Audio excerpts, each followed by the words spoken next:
నమస్కారం. మన విద్యా 24/7 ఛానల్కి స్వాగతం. 6వ తరగతి నుంచి 10వ తరగతి వరకు పాఠ్యాంశాలన్నీ తెలుగులోనే స్పష్టంగా, సులభంగా అర్థమయ్యేలా వివరించడం మా ధ్యేయం.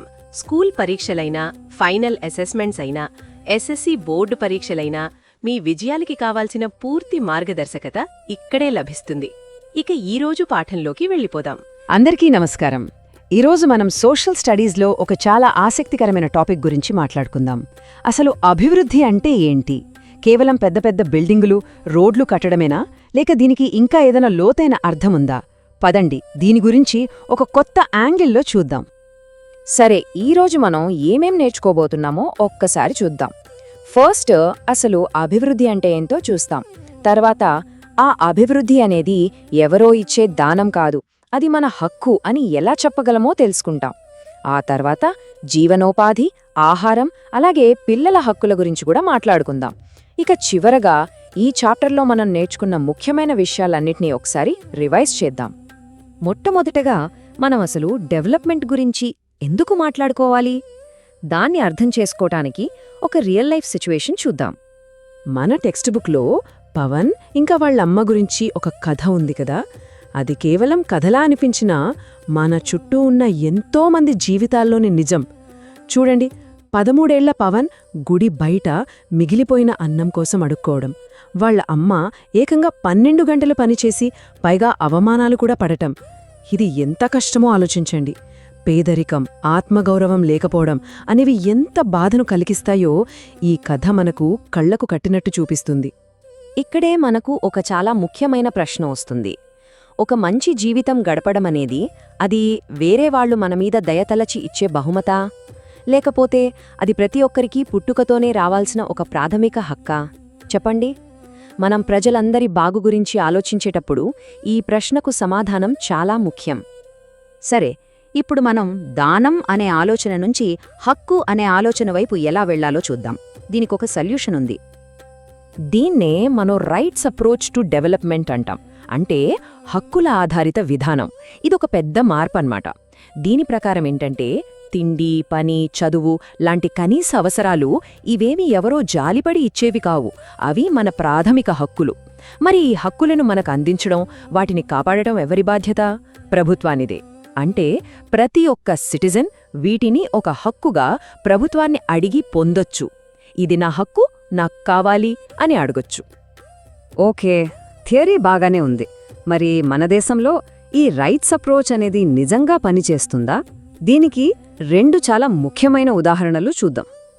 మొదటిది జీవనోపాధి హక్కు. అంటే బ్రతకడానికి పనిచేసుకునే హక్కు. ఈ హక్కును కాపాడటానికి మన దగ్గర ఒక చాలా పవర్ఫుల్ చట్టం ఉంది. దాని పేరే MNREGA. అంటే Mahatma Gandhi national rural employment guarantee act 2005. అసలు ఈ MNREGA ఎలా పనిచేస్తుందో తెలుసా? చాలా సింపుల్. గ్రామీణ ప్రాంతాల్లో ఉండే ఏ వయోజనుడైనా సరే నాకు పని కావాలి అని అడగొచ్చు. అడిగిన తర్వాత ప్రభుత్వం వాళ్ళకి 1 సంవత్సరంలో కనీసం 100 రోజులైనా పని కల్పించాలి. ఇది గ్యారంటీ. అంతేకాదు, వాళ్ళు చేసిన పనికి మినిమం వేజ్ అంటే కనీస వేతనం కూడా ఇవ్వాలి. చూసారా, ఇది ప్రజల చేతికే పవర్ ఇస్తుంది. పనిని ఒక హక్కుగా మార్చేసింది. మన టెక్స్ట్ బుక్లో బలేశ్వర్ కథ ఉంది కదా, ఆ కథే దీనికి బెస్ట్ ఎగ్జాంపుల్. ఈ చట్టం వల్ల బలేశ్వర్ లాంటి వాళ్లు పని కోసం సిటీలకు వలస వెళ్లాల్సిన అవసరం లేదు. వాళ్ల ఊరిలోనే వాళ్లకు పని దొరుకుతుంది. దీనివల్ల వాళ్లకు లోకల్గా ఎంప్లాయ్మెంట్ దొరకడమే కాదు, వాళ్ల సొంత పొలం పనులు చూసుకోవచ్చు, ఫ్యామిలీతో ఎక్కువ టైం స్పెండ్ చేయొచ్చు. సరే, రెండవ హక్కు ఏంటి? అది ఆహార హక్కు. అంటే ప్రతి ఒక్కరికీ కడుపు నిండా తిండి తినే హక్కు. ఈ హక్కును ప్రభుత్వం ఎలా అమలు చేస్తుంది?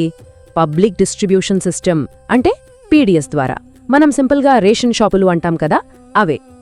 ఇక్కడ ప్రభుత్వం ఏం చేస్తుందంటే కొన్ని సర్వేలు చేసి కుటుంబాల ఆర్థిక పరిస్థితిని బట్టి రకరకాల రేషన్ కార్డులు ఇస్తుంది. ఎందుకంటే అందరికంటే పేదవాళ్లకి ఎక్కువ సహాయం అందాలి కదా. ఉదాహరణకు అంత్యోదయ కార్డులు చాలా రాష్ట్రాల్లో పసుపు రంగులో ఉంటాయి. ఇవి అత్యంత పేదవాళ్ల కోసం.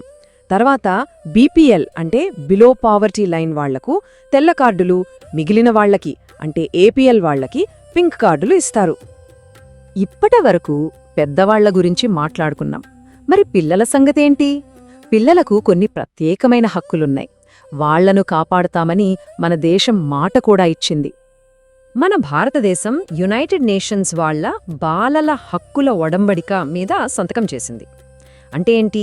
ప్రపంచ దేశాలన్నింటితో పాటు మనం కూడా ఒక ప్రామిస్ చేశామన్నమాట. అదేంటంటే మన దేశంలో ఉన్న ప్రతి బిడ్డను సురక్షితంగా చూసుకుంటాం, వాళ్ళు వాళ్ల పూర్తి సామర్థ్యంతో ఎదిగేలా చేస్తామని. ఈ ఒప్పందం మొత్తం 4 ముఖ్యమైన సూత్రాల మీద ఆధారపడి ఉంది. అవి జీవించే హక్కు, అంటే ఆరోగ్యంగా బ్రతకడం; రక్షణ పొందే హక్కు, అంటే ఎలాంటి హింస, దోపిడీకి గురికాకుండా ఉండటం; అభివృద్ధి చెందే హక్కు, అంటే మంచి చదువును పొందటం. దీనికోసమే మనకు రైట్ టు ఎడ్యుకేషన్ యాక్ట్ 2009 కూడా ఉంది. ఇక 4వది భాగస్వామ్య హక్కు, అంటే వాళ్లకు సంబంధించిన విషయాల్లో వాళ్ల అభిప్రాయాలను స్వేచ్ఛగా చెప్పగలగడం. ఈ 4 ఒక బిడ్డ సంపూర్ణంగా ఎదగటానికి చాలా అవసరం. మరి ఈ హక్కులను ఆచరణలో పెట్టడానికి ఏం చేస్తున్నాం? దీనికి ఒక బెస్ట్ ఎగ్జాంపుల్ చైల్డ్ లైన్ 1098. ఇది ఏ కష్టంలో ఉన్న పిల్లలకైనా సహాయం చేయడానికి ఉన్న ఒక నేషనల్ 24 అవర్స్ పనిచేసే ఫ్రీ ఎమర్జెన్సీ సర్వీస్. ఏ బిడ్డకైనా సహాయం కావాలంటే వాళ్లు చేయాల్సిందల్లా ఈ నంబర్కి ఒక కాల్ చేయడమే. గతంలోకి వెళ్తే మన దేశం బాలకార్మిక వ్యవస్థను అంతం చేయడానికి చాలా ముఖ్యమైన చట్టాలు తీసుకొచ్చింది. ముఖ్యంగా 1933, 1938, 1948లో వచ్చిన చట్టాలు పిల్లల్ని ఫ్యాక్టరీల్లో, ఇతర ప్రమాదకరమైన పనుల్లో పెట్టకుండా కాపాడటానికి గట్టి పునాది వేశాయి. సరే, ఇప్పటిదాకా చాలా విషయాలు నేర్చుకున్నాం కదా. ఇప్పుడు మనం నేర్చుకున్నది మన చుట్టూ ఉన్న ప్రపంచానికి ఎలా కనెక్ట్ అవుతుందో కొంచెం ఆలోచిద్దాం. ఇక్కడ మీకోసం ఒక ఆలోచింపజేసే ప్రశ్న. సమాచార హక్కు చట్టం అంటే ఆర్టీఐ యాక్ట్ గురించి మీరు వినే ఉంటారు. మరి ఈ చట్టం ఎంఎన్ఆర్ఈజీఏ, పీడీఎస్ లాంటి స్కీమ్స్లో జరిగే కరప్షన్ను ఎదుర్కోవడానికి మనలాంటి సాధారణ పౌరులకు ఎలా హెల్ప్ చేస్తుంది? అసలు ప్రభుత్వం ఏం ఖర్చు పెడుతోంది, పనులు ఎలా జరుగుతున్నాయి అని తెలుసుకునే హక్కు మనకున్నప్పుడు అవినీతిని ఎలా ఆపగలం? ఒక్కసారి ఆలోచించండి. ఇంకొక విషయం, ప్రతి బిడ్డకు రక్షణ పొందే హక్కు ఉందని చెప్పుకున్నాం కదా. ఆ హక్కును కాపాడటంలో మన కుటుంబం, మన సమాజం పాత్ర ఏంటి? పిల్లలు సేఫ్గా, ప్రొటెక్టెడ్గా ఫీల్ అవ్వాలంటే మనలాంటి పెద్దవాళ్లు వాళ్లతో ఎలా ప్రవర్తించాలి? ఓకే, మన పాఠం చివరికి వచ్చేశాం. ఈరోజు మనం నేర్చుకున్న ముఖ్యమైన పాయింట్స్ ఏంటో ఒకసారి క్విక్గా చూద్దాం. సో మనం గుర్తుపెట్టుకోవాల్సిన మెయిన్ పాయింట్ ఏంటంటే, అభివృద్ధి అనేది ఎవరో ఇచ్చే భిక్షం కాదు, అది ప్రతి పౌరుడి హక్కు. ఈ రైట్స్ అప్రోచ్ వల్ల ప్రభుత్వం ప్రజలకు జవాబుదారీగా ఉంటుంది. ఎంఎన్ఆర్ఈజీఏ ద్వారా గ్రామీణ ప్రాంతాల్లో జీవనోపాధి హక్కు లభిస్తుంది. పీడీఎస్ ద్వారా ఆహార హక్కును అందించాలని ప్రభుత్వం లక్ష్యంగా పెట్టుకుంది.